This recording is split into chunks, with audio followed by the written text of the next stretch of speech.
베트남 축구에 또다시 한국인 감독 열풍이 불고 있습니다. 베트남이 동남아 월드컵으로 불리는 미쓰비시컵에서 정상에 오르면서 2억 베트남 축구 팬들은 그야말로 미쳐 날뛰며 거리로 쏟아져 나온 것이 바로 그것인데요. 일부 베트남 축구 팬들은 불과 8개월 전에는 오합지졸이었는데 어떻게 이렇게 짧은 기간 동안 베트남 선수들을 완전히 바꿔놓을 수 있느냐며 감탄에 마지 않으면서 도대체 한국인 감독들은 어떤 훈련을 하길래 이런 일이 벌어질 수 있단 말이냐며 극찬을 아끼지 않았습니다. 몇몇 전문가들은 박항서와 김상식으로 대변되는 한국인 감독들의 특징을 베트남인들이 이번에 확실히 알았을 것이라고 말하면서 한국식 축구에 이것이 아니었다면 베트남은 절대 이번 대회에서 우승할 수 없었을 것이라고 말해 많은 팬들의 관심이 집중되고 있습니다. 이날 경기의 이모저모, 더 스포츠가 자세히 알아보겠습니다.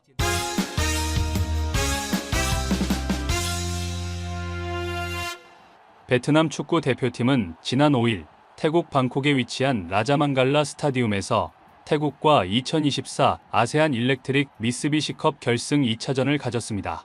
이 경기에 앞서 김상식 감독이 태국과의 1차전 홈경기에서 32년 만에 처음으로 2대1 승리를 거두자 베트남 현지 축구계는 매우 놀랍다는 반응 일색이었습니다. 그는 사령탑으로 부임한 후 첫 경기에서 승리를 거두었지만 그 이후 3경기에서 연패를 거듭 많은 베트남 축구 팬들로부터 박항서에 비하면 너무나 실력이 떨어진다는 혹평을 들었던 것이 사실입니다.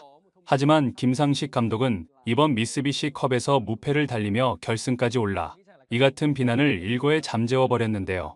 사실 베트남은 2017년부터 2023년까지 5년 6개월 동안 대표팀을 지휘한 박항서 감독과 베트남 축구협회가 재계약을 하지 않고 실질적으로 박항서 감독을 해임해버리면서 많은 국내 팬들의 비난을 들었던 것이 사실입니다. 베트남 축구는 박항서 감독이 부임하기 이전에는 동남아에서조차 하위권 그룹으로 분류될 정도로 축구 수준이 많이 떨어지던 국가였는데요. 동남에서 3강이라고 불리는 팀은 태국과 인도네시아, 그리고 말레이시아가 엎치락 뒤치락하면서 동남아 월드컵이라고 할 수 있는 스즈키컵, 이제는 미쓰비시컵으로 이름을 바꾼 대회에서 우승컵을 거의 나눠갔다시피 했었습니다. 하지만 베트남 국민들은 미국과의 전쟁에서 유일하게 승리한 나라라는 자부심을 가지고 있어 축구에서 동남아에서조차 두각을 나타내지 못하는 것에 큰 자괴감을 느껴왔다는 것이 일부 전문가들의 분석입니다. 이들은 베트남 국민들은 미국과의 전쟁에서도 포기하지 않고 끝까지 맞섰던 강인한 혼이 있다고 믿고 있다고 말하면서 하지만 축구에서는 그런 모습을 보이지 못하고 연전연패를 거듭하며 스스로 많이 위축된 모습이 계속 이어져 오자 베트남인들은 축구에서만큼은 거의 반포기 상태라고 설명했는데요. 이런 베트남 축구를 박항서는 부임 이후 철저한 한국식 훈련과 조련으로 불굴의 정신력을 심어주면서 베트남인들에게 큰 감동을 선사했었습니다. 그 당시 박항서는 베트남 축구가 기술에서 열세이며 체격이 왜소해 피지컬적으로 맞서 싸울 수 없다는 것을 알고 철저하게 선수비 후역습의 수비 축구를 구사, 카운터 펀치를 먹여 강호들을 잇따라 눕혀버리면서 2억 베트남인들을 열광케 만들었습니다. 하지만 박항서가 아시안컵 8강에서 패하자 베트남 팬들은 월드컵 4강도 갈 수 있는 베트남 선수들을 데리고 수비 축구를 하다가 저 모양이 되었다는 황당한 주장을 펼치면서 박항서 감독의 해임을 주장했는데요. 결국 박항서는 베트남 감독직에서 해임되고 그 뒤에 공격 축구를 한다는 필립 트루시의 감독을 선임해 베트남의 미친 경기력으로 동남아뿐 아니라 세계를 제패할 꿈을 베트남 축구 팬들은 꾸기 시작합니다. 하지만 베트남을 이끌고 아시안컵에 출전한 필립 트루시에는 조별예선 3전 전패를 하며 일찌감치 짐을 싸서 돌아왔고 이 경기를 본 베트남 축구 팬들은 뒤늦은 후회를 하며 박항서가 선수비 후역습 축구를 구사한 이유를 알겠다. 베트남은 절대 공격 축구를 할 실력이 되지 못한다.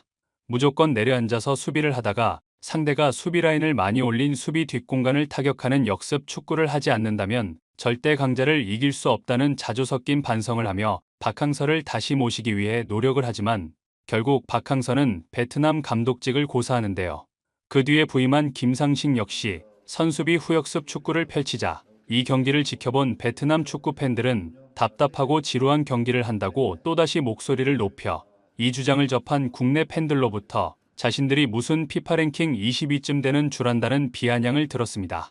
베트남 일부 팬들 역시 축구는 일단 이기고 봐야 한다고 김상식 축구에 대해 비판하는 일부 세력들에게 일침을 가하면서 우리가 무슨 유럽 팀이라도 되는 줄 아느냐. 박항서 때도 헛소리를 해대더니 아직도 정신을 못 차렸느냐고 반박한 것도 사실입니다. 경기가 시작되자 베트남은 5명을 수비수로 세우면서 라인을 끌어내렸고 태국은 1차전을 졌기 때문에 반드시 2골차 이상으로 이겨야 연장전을 가든 승부차기를 하던 할 수 있었기 때문에 전력을 다해 공격을 하기 시작했는데요. 그러나 경기는 전문가들의 예상과는 달리 선제골을 베트남이 넣어버리면서 태국에게는 더욱더 불리한 상황이 되었습니다. 베트남은 선제골을 넣고 또다시 수비 라인을 끌어내려 공간을 주지 않았지만 전방 압박을 견디다 못한 베트남 수비수가 위험 지역에서 패스미스를 하며 태국 선수에게 공을 연결해 그대로 논스톱 슈팅을 얻어맞고 1대1 동점이 됩니다. 후반전 들어 태국은 더욱 더 밀어붙이기 시작하면서 역전골을 넣고 이 장면을 본 베트남 축구 팬들은 2대1이면 합산 스코어가 3대3이다. 연장 승부까지 가면 체력적으로 불리한 베트남이 또다시 골을 얻어맞을 수 있다고 말하며 베트남 선수들이 끝까지 포기하지 않아야 할 텐데 걱정이라고 한숨을 쉬었습니다. 이 상황에서 태국은 수비수의 실책으로 자책골을 허용하면서 순식간에 2대2가 돼버리는데요. 이 장면을 본 김상식 감독은 벤치에서 미쳐 날뛰며 합산 스코어 3대2로 앞서 나가는 기쁨을 만끽했습니다. 그러나 기쁨도 잠시, 태국은 반드시 골을 넣겠다는 일념으로 베트남을 밀어붙이면서 골대를 맞춰 베트남의 리드가 살얼음판을 걷는 상황이라는 것을 보여줘 베트남 팬들을 긴장케 했는데요. 경기 종료 1분 전까지 2대2 대치 상황이 지속되자 태국은 마지막 공격을 위해 코너킥 찬스에서 골키퍼까지 갓에 반드시 골을 넣을 태세를 보였습니다.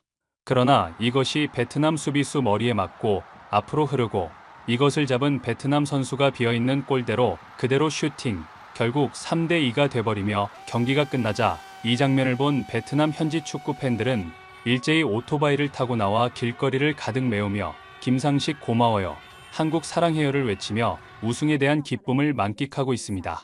우승이 확정된 후 베트남 매체들 역시 일제히 김상식 감독을 집중 조명하면서 2대2 상황만 지켜도 우승을 확정시킬 수 있었지만 마지막에 상대의 공격을 끊어내고 역습 상황에서 슈팅한 것은 한국인 감독이 베트남인들의 절대 포기하지 않는 불굴의 혼을 깨웠기 때문이라고 극찬을 아끼지 않았습니다. 일부 전문가들 역시 한국 역시 전쟁을 겪으면서 불굴의 의지로 지금의 경제대국을 만들었다. 베트남 역시 미국을 상대로 포기하지 않는 불굴의 정신을 가진 민족인데 한국인 감독들이 베트남 축구를 이끌면서 한국식 훈련을 주입, 절대 포기하지 않는 혼을 깨운 것이 이번 우승의 원동력이라고 평가해 많은 팬들의 고개를 끄덕이게 했습니다. 구독, 좋아요, 좋은 댓글은 불타는 제작 열정을 더욱 불타오르게 합니다. 이상 더 스포츠였습니다.